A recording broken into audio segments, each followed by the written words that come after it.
Federal de Río de Janeiro. Él es- está estudiando su doctorado, pero ya ha concluido su maestría. Él es economista, es un nicaragüense que se fue a estudiar por allá, ¿verdad? Yo tuve la oportunidad de ser su profesor hace algunos años cuando estudiaba economía, estaba chiquito en grado, y ahora pues ya está por allá trabajando y estudiando en Brasil.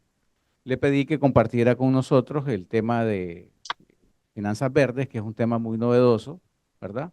Y hemos invitado a varios grupos, de hecho hay algunas, esperamos que se unan algunas personas en línea.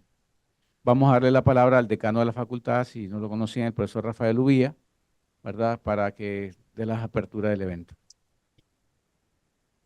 Hola, muchas gracias. Buenos días.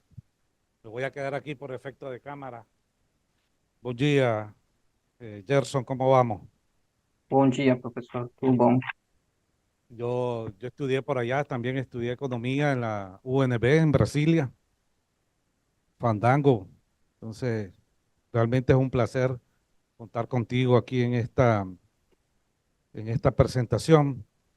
Eh, es un verdadero placer darles la más cordial bienvenida a esta conferencia especial organizada por la Coordinación de Posgrado y Educación Continua de nuestra Facultad de Ciencias Administrativas y Económicas, de mano del profesor Carol Ciero, del máster Carol Ciero. En el día de hoy tenemos el honor de contar con la participación del máster Gerson Salgado, perdón, quien participará con nosotros, quien compartirá con nosotros su conocimiento y experiencia en un tema fundamental para el desarrollo sostenible, que son las finanzas verdes, importancia de las finanzas para el crecimiento, y desarrollo económico, social y sustentable. Las finanzas verdes se ha convertido en un eje fundamental para el crecimiento y desarrollo no solo económico, sino también social y sustentable.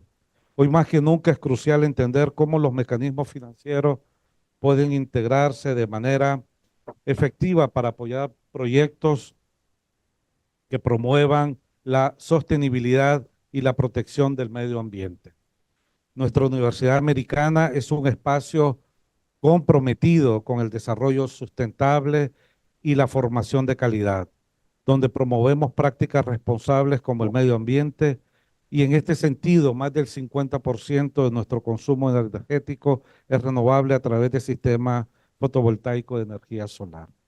Estamos seguros que esta conferencia nos brindará una visión profunda sobre la relevancia y el impacto de las finanzas verdes y nos inspirará a seguir trabajando por un futuro más próspero y responsable, contribuyendo no solo al crecimiento de las empresas, sino también al bienestar de las comunidades y al cuidado de nuestro planeta.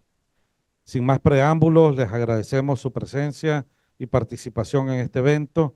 Reiteramos nuestro agradecimiento al máster Salgado y aquí contamos con un grupo de estudiantes maestrantes de la de gerencia bancaria y de la MEAE.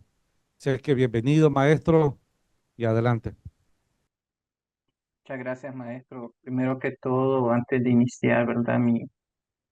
Mis comentarios, quisiera agradecer nuevamente al profesor Ciero por la invitación, ¿verdad? Son ya años de, no solo de enseñanza por parte de él, que en su momento fue mi maestro a nivel de pregrado y posgrado, sino también de amistad y de camaradería ahora como colega, ¿verdad? Tanto de profesión como en la academia, ¿verdad? También al decano por haber aceptado la invitación y a la UAM por también haberme recibido para poder compartir un poco de este tema fascinante, ¿verdad? Como es el desarrollo sustentable y que hoy en día a todos nos afecta de manera positiva y negativa. Aparte que creo como joven, ¿verdad? Que nuestras generaciones más jóvenes hoy tenemos una mayor conciencia ambiental, producto de que crecimos con una educación ambiental más fuerte, como consecuencia de que cada día se generaban más evidencias, ¿verdad? Del cambio climático y de que nosotros como seres humanos dejamos una huella positiva o negativa en el medio ambiente que perdura por generaciones y que es necesario tener cuidado con esa huella que dejamos. porque puede dejar un resultado positivo, como decía, o uno negativo para nuestras futuras generaciones. Voy a entonces compartir la presentación.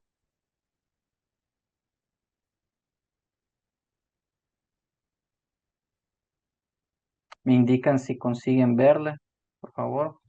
Sí, todo bien.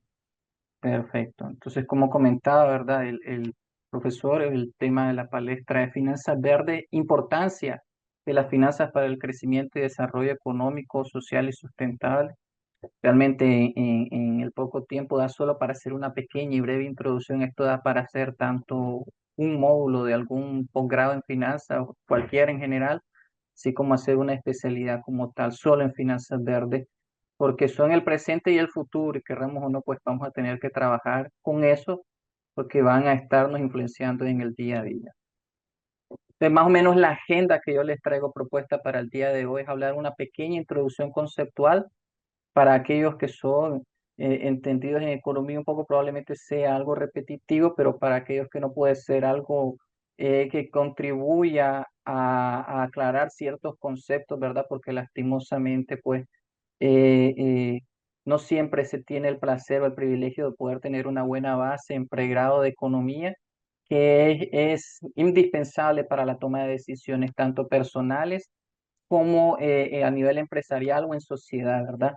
Las herramientas que nos da la economía y las finanzas no solo aplican tanto a nivel de gestión empresarial, sino como a nivel de gestión individual y nivel de gestión de familia, ¿verdad? Hablar un poco sobre las principales características de las finanzas verdes, los principales instrumentos de financiamiento verde que al día de hoy contamos, ¿verdad? Los principales beneficios que se obtienen a partir de las finanzas verdes. Hablar un poco sobre el papel de la banca en el desarrollo sostenible, ¿verdad? Ya que ellos juegan un papel relevante en la captación de recursos de agentes superavitarios para destinarlos a los recursos a personas o agentes deficitarios, ¿verdad? Y hablar un poco sobre la diferenciación entre finanzas públicas verdes y finanzas corporativas verdes, ¿verdad? Porque al fin y al cabo el Estado también, por medio de las finanzas públicas o del presupuesto, tiene un rol activo, ¿verdad? Hoy en Managua estamos experimentando eso con la megaconstrucción o remodelación de la pista Juan Pablo II, y parte de esas innovaciones en infraestructura tienen que ver con un enfoque más verde, ¿verdad? Entonces lo podemos ver en el día a día. Les voy a hablar un poco de la agricultura climáticamente inteligente, porque querramos o no, todos dependemos de la agricultura, ¿verdad? Para alimentarnos. Entonces, sí o sí, las finanzas verdes tienen que impactar positivamente la agricultura. Algunos ejemplos sobre inversiones verdes aplicadas en América Latina, y hablar un poco sobre un Green New Deal para Nicaragua, ¿verdad? Entonces, recordando poco a poco, economía en pocas palabras es la ciencia que se encarga del estudio de los recursos escasos. Solo que recordemos que recursos escasos quiere decir limitados o agotables. Por tanto, los recursos naturales sí son naturales, porque también hay no naturales, pero esto no significa que sean inagotables. Estos pueden ser tanto recursos renovables, naturales renovables, como agotables, así como recursos naturales no renovables y agotables al mismo tiempo, ¿verdad? Por lo tanto, existe una pequeña conflicto tanto entre el objetivo de la economía como este intentar satisfacer, no solo gestionar, sino también satisfacer las necesidades de la población, ya que los satisfactores, que en este caso son los recursos, son limitados y las necesidades son ilimitadas. No solo por como personas a nivel individual, sino que con el crecimiento de la población, cada día se requieren de más recursos para poder darle atención a la demanda que crece constantemente de diferentes recursos, bienes y servicios que la población constantemente demanda, ¿verdad? De ahí que estudiar la población sea positivo, y mantener hasta cierto punto un control demográfico es positivo para el medio ambiente, ¿verdad? Yo sé que esto puede chocar un poquito con los actuarios, principalmente dado nuestro sistema de seguridad social, que es un sistema en el cual las generaciones presentes pagan la seguridad social de las generaciones pasadas, y obviamente que con una baja tasa de natalidad, o por lo menos que no se llegue a la tasa de reemplazo, pues puede existir un problema con el seguro social, pero indistintamente del tipo de sistema de seguro social que se tenga, se tiene también un crecimiento eh, irresponsable de la población, sí o sí nos va a afectar negativamente desde el punto de vista medioambiental, ¿verdad? Y para eso se pueden ver los casos de India, Bangladesh, sí, China o Indonesia, por poner ejemplos, ¿verdad? Entonces, ante ese concepto clásico de la economía, ¿verdad? La economía ecológica como tal se plantea una crítica a esta, ¿verdad? Hablando que existe una pequeña línea que puede permitir o no la sostenibilidad de esa interacción, o sea, entre la demanda y la oferta. La demanda de cada día más, las personas demandan cada vez más bienes y servicios, o sea, cada vez más satisfactores, y la oferta que es limitada como tal de esto, ¿verdad? Porque recordemos que vivimos en un planeta. Esto quiere decir que vivimos en un sistema cerrado, ¿verdad? Y al vivir en un sistema cerrado, entonces los recursos como tal tienen una dimensión como tal ya preestablecida, ¿eh? Que se van a agotar en algún momento, se pueden o se van a agotar en algún momento, indistintamente del cambio tecnológico que se viva, ¿verdad? Que puedan contribuir a una mejor gestión de estos, como es el caso de las energías verdes, ¿verdad? Que permiten una menor dependencia de los hidrocarburos y una menor emisión de gases de efecto invernadero. eh, eh, de no existir esa transición de una matriz energética sucia a una matriz energética limpia, cada vez vamos a depender más de los hidrocarburos y de los vaivenes que el mercado internacional experimente, ¿verdad? Conforme se van agotando estos recursos, ¿verdad? O se van haciendo cada vez más difícil de extraer, dada la tecnología que se necesita y la tecnología disponible para su extracción. Entonces, existen ciertas condiciones de estabilidad de diversas funciones ecológicas, particularmente la capacidad del medio ambiente para ofrecer recursos naturales, ¿verdad? O sea, esta es limitada para el funcionamiento de nuestro sistema económico y la absorción de residuos, ¿verdad? Existe una huella de carbono que esta es acumulable a lo largo del tiempo. Entonces, es decir, delinear en qué medida las restricciones ambientales pueden o no constituir efectivamente límites al crecimiento. Hoy en día hablamos de los límites del crecimiento, que en consenso son planetarios, es decir, ya son geográficos como tal. Por lo tanto, entonces, como les comentaba, en un sistema cerrado, como es el planeta Tierra, existen recursos naturales renovables y no renovables, pero que son agotables o finitos, ¿verdad? Dependiendo de su gestión. Por lo tanto, la relación entre economía y medio ambiente es delgada y frágil constantemente, porque en cualquier momento puede romperse o ser alterada ante cualquier cambio extremo en el medio ambiente o uso irracional de los recursos, ¿verdad? Para aquellos que son de Chinandega, por ejemplo, o de Chichigalpa, conocerán que allá es casi, es muy mal tomar agua, ¿verdad? Por lo tanto, por todos los años en los cuales el subsuelo ha filtrado toda la contaminación de agrotóxicos que se ha depositado, ¿verdad? En las plantaciones de caña, ¿verdad? Entonces, por decir así, allá quien consume agua prácticamente está consumiendo veneno. Entonces, esa relación que anteriormente existía, en donde el agua de lluvia que se filtraba a través del subsuelo, después podía estar disponible para hacer agua potable para consumo humano, hoy ya se alteró y ya no existe, ¿verdad? Solo por poner un ejemplo de caso extremo en Nicaragua, ¿verdad? Ante eso, a lo largo de la historia han existido diversos conceptos que algunos han considerado adecuados en algún momento y después se han considerado insuficientes, ¿verdad? Como es el concepto de crecimiento económico, que en términos generales es el aumento generalizado del nivel de la producción en la economía, ¿verdad? A lo largo del tiempo. De un año con respecto al otro, la producción aumentó, entonces se observan tasas positivas de aumento en la producción real, Gerson, es disculpa, decir, se está escuchando un poco bajo tu volumen. ok, ahora sí. Pues les decía que el aumento generalizado a lo largo del tiempo del Producto Interno Bruto real se considera como el crecimiento económico. Anteriormente, hace 40, 50 e incluso hasta 30 años, se consideraba que tasas constantes a lo largo del tiempo de crecimiento económico iban a generar un cierto nivel de desarrollo, ¿verdad? Hoy en día se ha demostrado que el crecimiento es una condición necesaria pero insuficiente para llegar al desarrollo. Y no solo para el desarrollo económico como tal, sino para el desarrollo sustentable como tal, porque ya no hablamos solo de desarrollo económico, y inclusive no solo desarrollo sostenible, sino desarrollo humano sostenible, ¿verdad? Porque al fin y al cabo el objetivo es que las personas se desarrollen, ¿verdad? De ahí entonces también se observaba que el crecimiento como tal era insuficiente porque no siempre este crecimiento contribuía aún a una disminución de la pobreza. Muchas veces el crecimiento estaba más enfocado hacia el enriquecimiento o el crecimiento de las mismas clase media y clase alta, ¿verdad? Que son las que por lo general tienen acceso al recurso educativo, que es lo que permite la movilidad social. De ahí se comenzó a hablar, por lo tanto, de un crecimiento pro pobre, ¿verdad? Que tiene que ver, por ejemplo, con las personas más vulnerables en las ciudades, así como los agricultores familiares, ¿verdad? En las zonas rurales, ¿verdad? Recordando que hace 20, 30 años probablemente Nicaragua era más rural que urbana y la mayor parte de América Latina, ¿verdad? Hoy que la mayor parte de América Latina sea urbana, incluyendo Nicaragua, es un efecto de corto plazo que se acaba de generar, ¿verdad?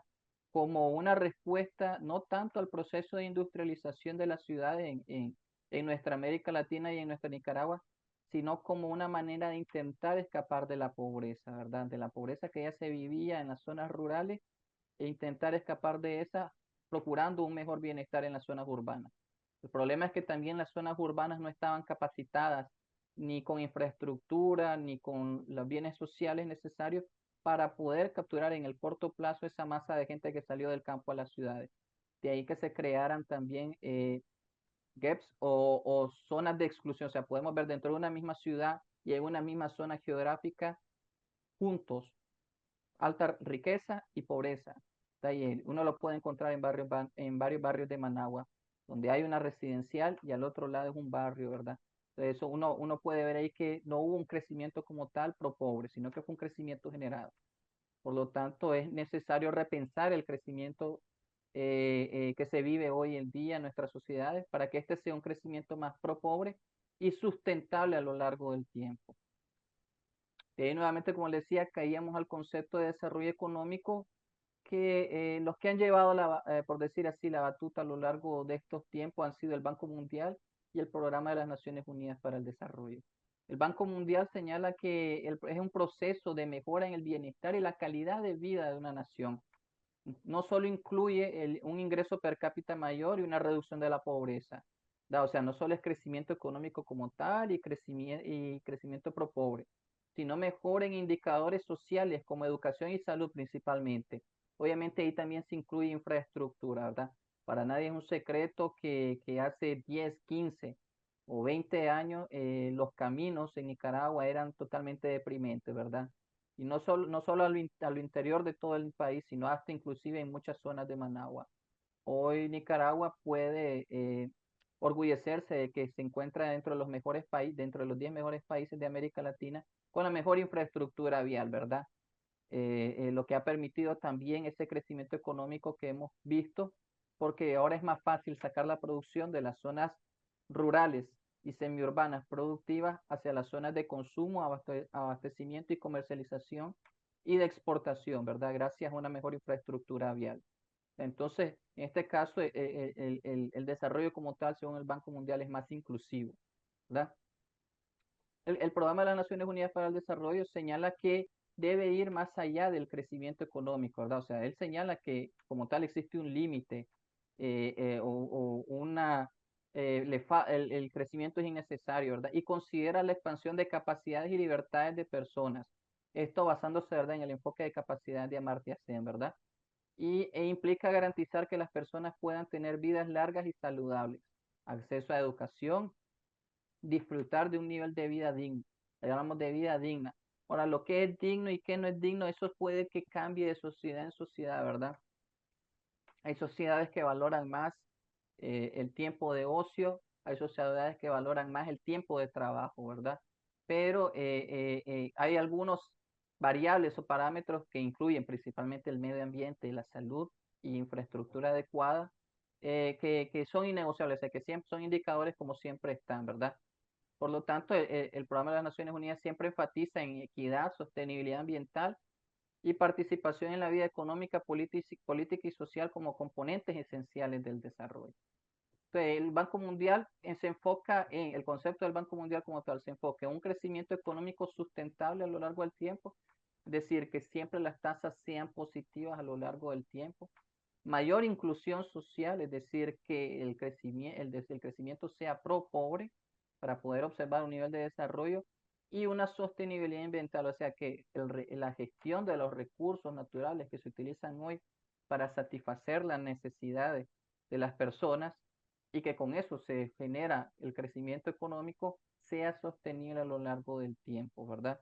O sea, no sea depredador el sistema productivo, sino que sea conservador a lo largo del tiempo, es decir, conservar la naturaleza, o preservar la naturaleza.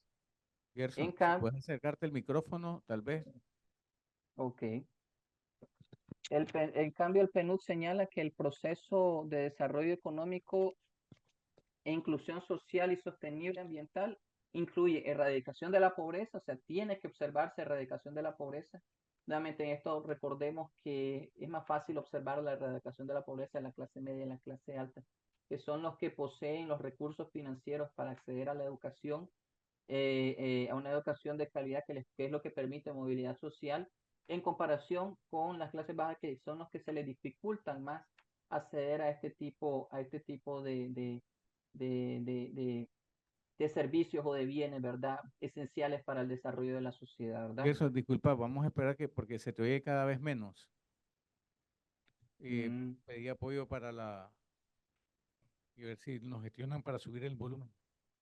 pero no sé si es el volumen.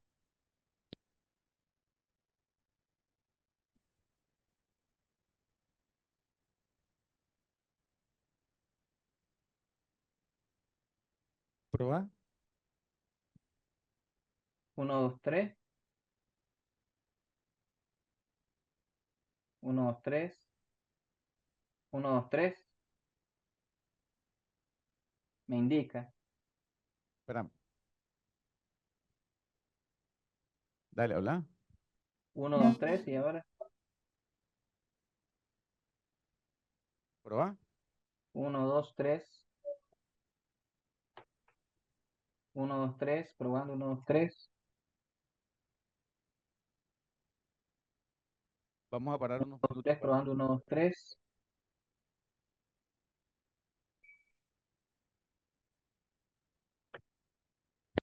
1, 2, 3, probando 1, 2, 3.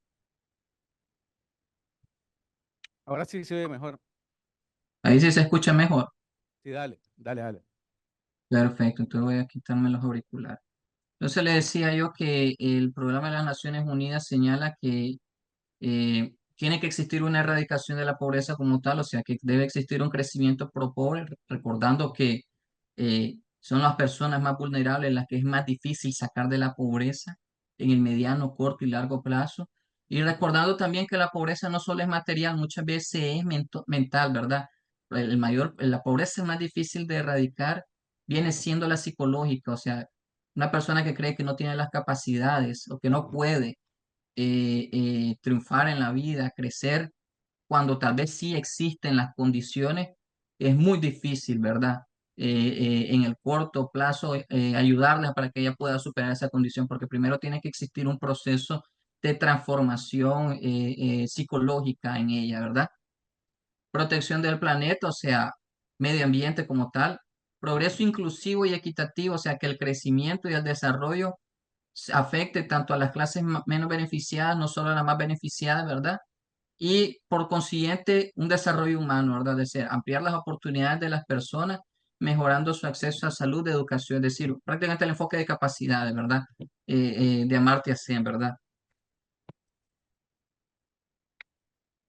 De ahí, entonces, esto es importante porque hoy en día, ya, como les decía, ya no hablamos solo de crecimiento económico pro pobre, ni de desarrollo económico como tal, sino hablamos de desarrollo económico y o humano sustentable. Y quien lleva la estafeta de la parte sustentable es la transición verde, ¿verdad? Que es el proceso de cambio hacia un modelo de desarrollo que promueva el crecimiento económico sostenible y equitativo al mismo tiempo y que protege el medio ambiente. En este caso, como el decano muy bien mencionaba, que el 50% de la energía de la UAM es generada a partir de fuentes renovables, podemos decir que la institución como tal, o sea, estamos hablando de una institución, no solo hablamos de un país, se ha encaminado hacia un proceso de transición verde, ¿verdad? Ahora, no solo puede ser desde el punto de vista energético, también puede ser desde el punto de vista de procesos, ¿verdad? Cada quien en la organización a la que pertenece, organización empresarial, etcétera, sabrá qué tipos de procesos pueden dejar de ser en físicos para ser digitalizados, ¿verdad? Y de esa manera reducir la huella de carbono o el impacto negativo que se genera en el medio ambiente, ¿verdad? Aprovechando las tecnologías que existen actualmente, ¿verdad? Por tanto, este concepto se centra en la integración de prácticas y políticas que minimicen el impacto ambiental, como la adopción de tecnologías limpias, la eficiencia en el uso de recursos, reducción en la contaminación y la promoción de la economía circular. Pocas palabras, la transición verde busca en última instancia lograr un equilibrio entre el desarrollo económico y la sostenibilidad ambiental, ¿verdad? Abordando desafíos como el cambio climático, que es un hecho, y la pérdida de biodiversidad, ¿verdad? Que también es otro hecho como consecuencia del cambio climático, ¿verdad? Por tanto, ¿qué son entonces las finanzas verdes? Es el financiamiento destinado a proyectos y actividades que tienen un impacto positivo en el medio ambiente y contribuyen a la sustentabilidad ambiental. Su objetivo es movilizar recursos financieros hacia sectores y actividades que promuevan en sus actividades la reducción de gases de efecto invernadero, así como el uso eficiente en los recursos naturales y conservación del ecosistema. Por tanto, en este caso, el Estado tiene un papel clave, ¿verdad?, en la movilización de recursos públicos por medio del presupuesto, ¿verdad?, para el financiamiento verde y en aquellos países donde hay bancos públicos o bancos estatales, ¿verdad? También, porque se puede direccionar este tipo de recursos que poseen estos bancos también para el financiamiento de actividades verdes que muchas veces la banca tradicional o la banca privada no está tan convencida o se rehúsa a destinar recursos porque por los riesgos que pueden existir en el corto plazo o porque son tecnologías que no han madurado, por lo menos en una sociedad determinada, en un país determinado, entonces su periodo de recuperación puede ser mayor que el de una tecnología como ya preestablecida y que se conoce su periodo de recuperación de ese crédito, ¿verdad? Entonces hay un conflicto que existe entre a dónde destinar recursos, si hacia los sectores tradicionales o a los sectores modernos, principalmente que contribuyen a la transición energética. Por tanto, el Estado también tiene esa capacidad de crear incentivos para que el sector privado dedique recursos financieros para este tipo de medidas, ¿verdad? Sea contribuyendo con tasas de interés más bajas, sea movilizando recursos para que estos los coloquen de cualquier otro tipo de manera, ¿verdad? ¿Cuáles son entonces los objetivos, las principales características de las finanzas verdes? Primero, proyectos que tienen metas ambientales, ¿verdad? Claras como la mitigación del cambio climático, protección a la biodiversidad y principalmente eficiencia energética y reducción de la contaminación. Contaminación en todo su sentido, ¿verdad? No solo gases de efecto invernadero. Aquí podemos hablar también del agua, ¿verdad? Hay industrias con mayor o menor consumo de agua y hay algunas industrias que sí poseen plantas de tratamiento, ¿verdad? Dado el uso excesivo de agua que consumen y otras que no. Al igual que ciudades, ¿verdad? Para nadie es un secreto, ¿verdad? Que hace tal vez que 10 años o tal vez menos, pues, constantemente todos los días se está contaminando el lago de Managua. Hasta donde tengo entendido, ¿verdad? Ya existe como tal una planta de tratamiento que contribuye a una menor contaminación y que se espera que en el mediano y largo plazo pues se revitalice el lago de Managua, ¿verdad? Tengo entendido también que hay una planta de tratamiento en Chontales y otra en Masaya, ¿verdad? Porque lastimosamente la laguna de Masaya pues se perdió y solo queda la laguna de Apoyo, ¿verdad? Entonces en este aspecto pues es otro ejemplo de cómo el uso indiscriminado de los recursos puede generar pérdidas inmensurables, ¿verdad? Sostenibilidad a largo plazo, no solo se buscan resultados en el corto plazo, sino en el mediano y largo plazo, de ahí se habla sustentable, ¿verdad? Y algunos instrumentos se puede hablar de bonos verdes, crédito verde, fondos de inversión sustentable, entre otros, que están específicamente diseñados para financiar proyectos en específico, proyectos verdes en específico, ¿verdad?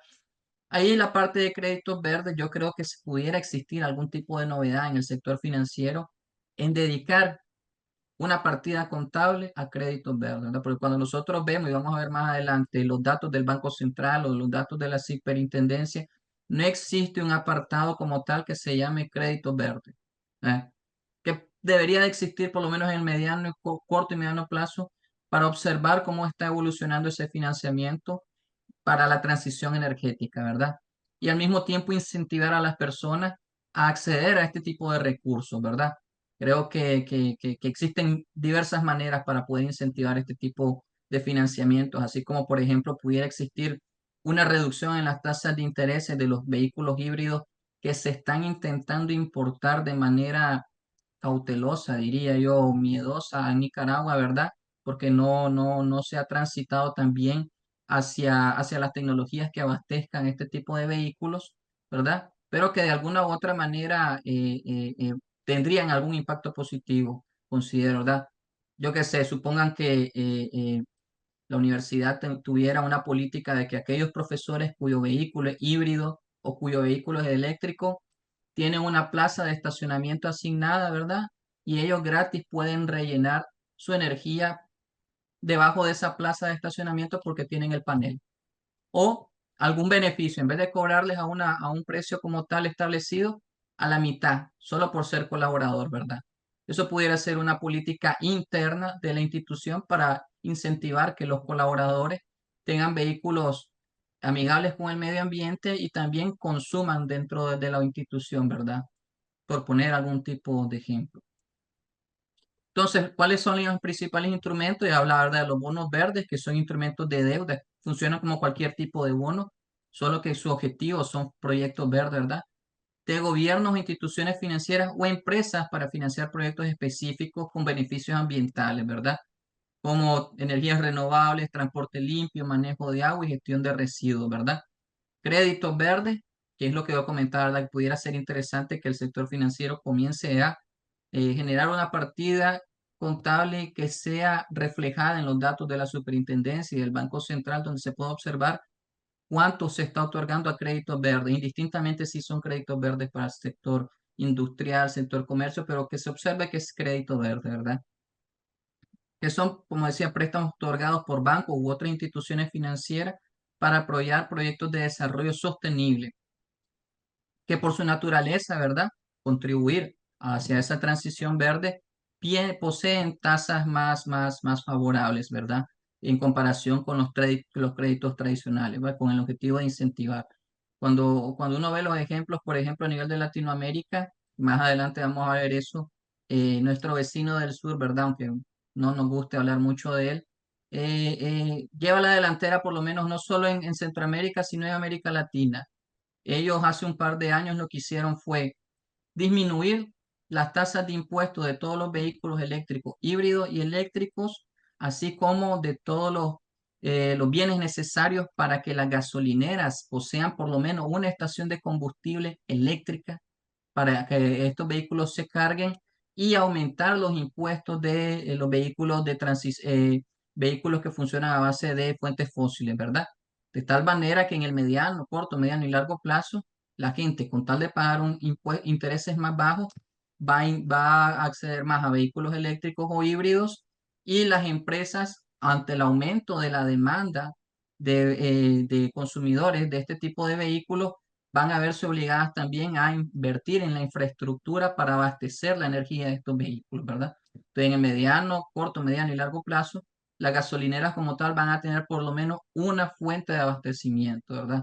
Entonces, creo que es un ejemplo muy interesante y que fácilmente se pudiera replicar en Nicaragua, ¿verdad? Fondos de inversión sostenible son fondos que invierten en empresas o proyectos que cumplen con criterios ambientales, sociales y de gobernanza, ESG por sus siglas en inglés, que pueden incluir acciones de empresas que dediquen a la producción de energía limpia, gestión de recursos o reducción de huella de carbono. Aquí, por ejemplo, en Brasil, consultorías dedicadas a ESG existen a montón, ¿verdad? Porque las empresas se encuentran interesadas en reducir su huella de carbono y una mejor gestión de los recursos, no solo para ser amigables con el medio ambiente, sino por la cantidad de recursos financieros que ellas se pueden ahorrar. El home office, por ejemplo, hoy se ha popularizado aquí en Brasil como consecuencia de eso, ¿verdad? Reducción de recursos financieros dedicados para las empresas funcionar en un lugar determinado y al mismo tiempo reducir su impacto ambiental, ¿verdad? Obviamente que eso tiene que ver con un cambio de mentalidad y un cambio de paradigma, pero es un ejemplo positivo. Después tenemos préstamos vinculados a la sostenibilidad, que tienen que ver nuevamente, son créditos cuyos términos están vinculados al rendimiento sostenible de una empresa. O sea, la empresa se fija como tal ciertas metas ambientales y el cumplimiento de estas en el corto y mediano plazo determinan acceder o no a ciertos fondos que cada vez por lo general van aumentando. Por ejemplo, si la universidad quisiera, por ejemplo, el 100% de su matriz energética, de su consumo energético renovable, probablemente los fondos pudieran estar condicionados. Ok, cuando tengas yo te voy a financiar en primera instancia el 25. Cuando esté instalado el 25 y me demostrés que consumes 25, yo te financio el otro 25 y así paulatinamente, ¿verdad? Están condicionados bajo la demostración de que se obtienen ciertos objetivos o se cumplen ciertos objetivos.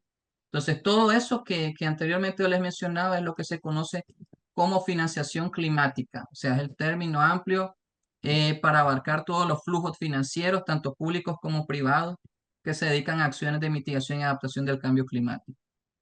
De ahí hablamos de los principales beneficios. El primero es la reducción de riesgos ambientales. El segundo, que tal vez el que tiene que ver con la parte de los jóvenes, que es el acceso a nuevos mercados. Tal vez en Nicaragua, porque somos un país pequeño, ¿verdad? Con poca población, no podemos verlo como tal, pero países grandes, donde existen grandes nichos de mercados, o sea, segmentos de mercados con grandes poblaciones preestablecidas, las personas cuya conciencia ambiental les dicta consumir productos o en empresas que son amigables con el medio ambiente tienen un efecto positivo en esas sociedades, ¿verdad? Es decir, las empresas se interesan por ese grupo de mercado porque es un gran grupo de la población con un gran poder adquisitivo, ¿verdad? Entonces, por eso acceso a nuevos mercados. Una reputación empresarial, para nadie es un secreto, ¿verdad? Una mejor reputación empresarial, sea que ésta se refleje con, como decíamos anteriormente, acceso a nuevos mercados, o sea nada más que quede como reputación. Pero a nivel internacional, la reputación queda y eso es positivo para las organizaciones. Y a nivel macro, contribuir con los objetivos de desarrollo del milenio, ¿verdad? Contribuir con la consecución de los objetivos, perdón, de desarrollo sustentable, ¿verdad? Como acción por el clima, energía asequible y no contaminante y ciudades y comunidades sostenibles, ¿verdad? Hoy que hablamos de Smart Cities. Ahora, el papel de la banca, como ya lo decía, tienen un papel central y activo para lograr la transición verde y el desarrollo sostenible, porque ellos se encargan de capturar recursos de personas superhabitarias y destinárselos a personas deficitarias. El problema es más que todo de colocación de recursos, colocarlos a los sectores tradicionales o colocarlos a sectores emergentes. O sea, empresas ahora que tienen que ver con la transición verde, ¿verdad? Porque el sector tradicional ya tiene una tecnología establecida y ya se conoce mejor sus resultados y rendimiento. En algunos lugares todavía se tiene miedo sobre los impactos en el mercado laboral, principalmente de este tipo de industria. O sea, por ejemplo, el profesional que se ha graduado en ingeniería de petróleo, ¿será que está capacitado para trabajar en empresas del sector de energía eólica, energía hidroeléctrica, etcétera? Entonces existe esa discusión. ¿Se van a destruir empleos? Sí, probablemente sí, porque conforme se descarbonice la economía, cada vez se van a necesitar menos empresas de generadoras de energía o de cualquier otra actividad contaminante y van a surgir nuevas industrias. Y aquellas personas, aquellas sociedades que no tengan mano de obra actualizada, capacitada con este tipo de nuevas tecnologías, son las que van a perder más. Entonces, existe ese temor en el corto y mediano plazo, que a mi criterio es más un temor político que económico, ¿verdad? Entonces, aquí podemos ver, ¿verdad?, que la transición energética con alta inversión en el corto plazo, mediano y crea empleo e impulsa el crecimiento económico. Por lo tanto, la transición energética desplaza recursos de las alternativas más productivas, es decir, de los captura de los recursos tradicionales hacia los recursos, va para los recursos o para los sectores novedosos y por lo tanto en el corto plazo sí hay un equilibrio subóptimo del PIB, pero en el mediano y largo plazo el PIB se recupera y aumenta y la transición se completa a largo plazo gracias al learn by doing, que es el problema principal, ¿verdad? O sea, seguir apoyando a sectores tradicionales o no tradicionales. Si no existe el learn by doing, es cierto que probablemente mucha gente quede desempleada, pero de existirlo, esa gente que salga de los sectores contaminantes puede ser capturada en los sectores que ahora no son contaminantes, ¿verdad? Y ahí volvemos, ¿verdad?, al problema, a la cuestión de las finanzas públicas. Por lo tanto, el presupuesto tiene un papel central, ¿verdad?, en esta transición, porque se encarga de colocar recursos en sectores productivos. Estas son ya órdenes que vienen desde arriba y que, por lo tanto, van a tener un impacto directo, sí o sí, en la economía y en la transición verde.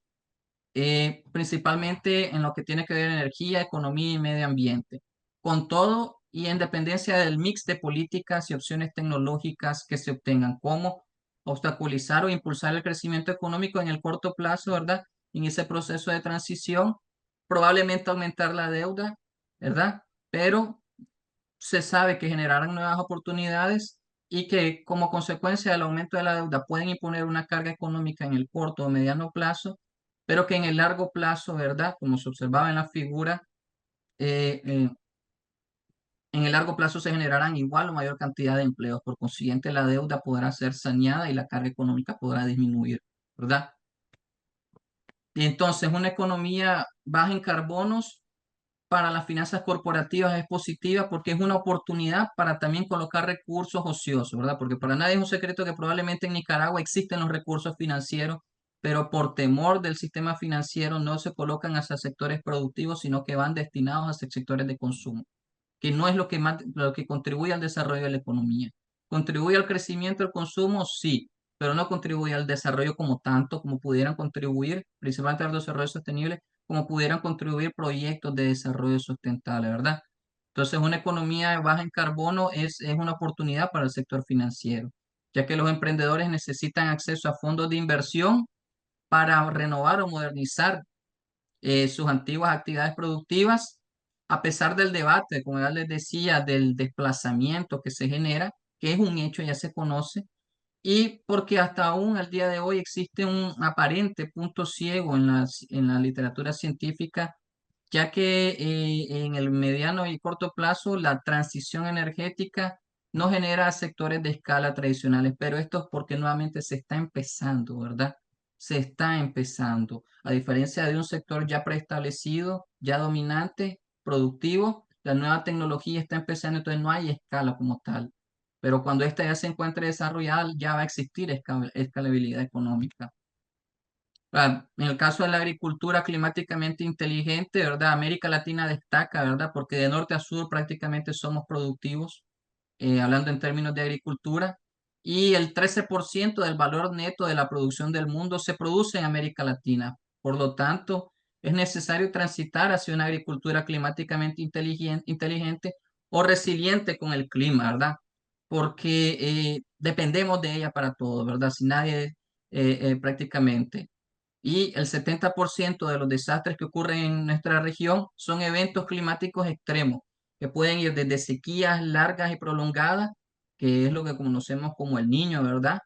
O desde periodos intensos de lluvia que también pueden afectar la producción, que es lo que conocemos como la Niña, ¿verdad? Entonces, ambos fenómenos en extremo o en periodos atípicos pueden afectar la producción agropecuaria y con esto restringiendo la oferta de alimentos, encareciendo esto en los mercados, eh, contribuyendo a que exista una menor distribución o un menor acceso de la alimentación de la población por consecuencia del encarecimiento de estos, como consecuencia del cambio climático, ¿verdad?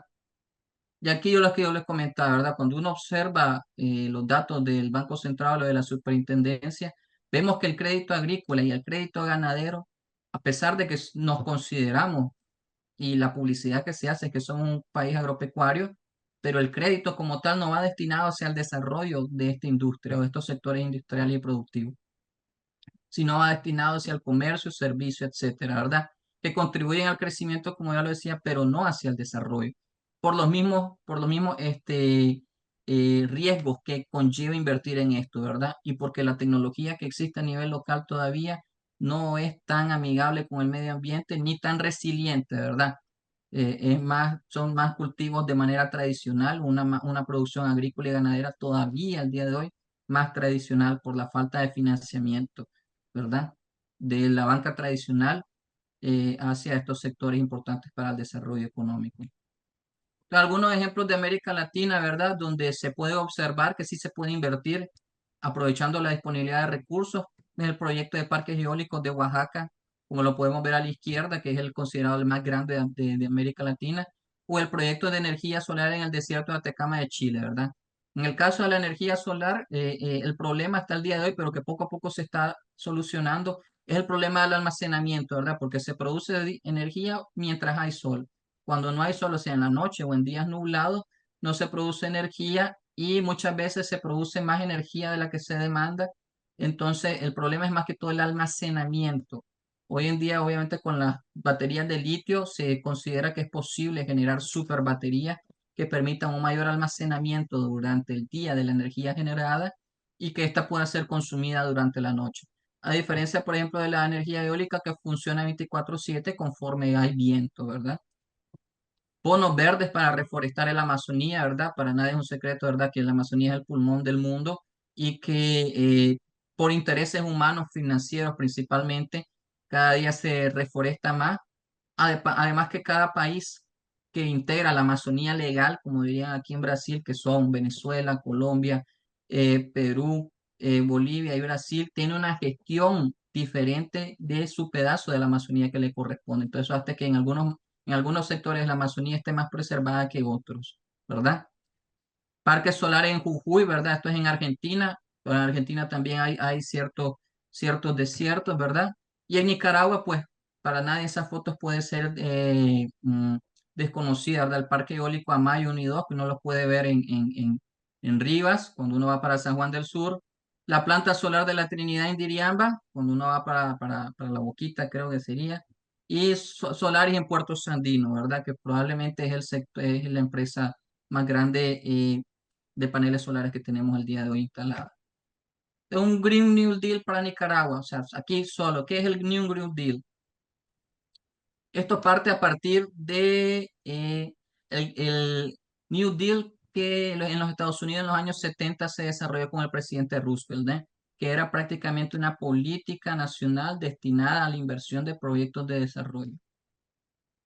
Solo que ¿por qué green? Porque hoy estos proyectos tienen que ser enfocados hacia la transición verde, ¿verdad?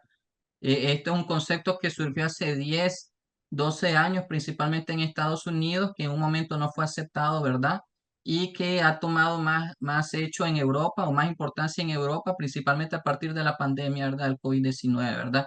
De tal manera que hoy se tienen los fondos Europa Evolution, que lo que procuran es que en los próximos 10, 15 años existe una mayor transición hacia un sistema más amigable con el medio ambiente en Europa, ¿verdad?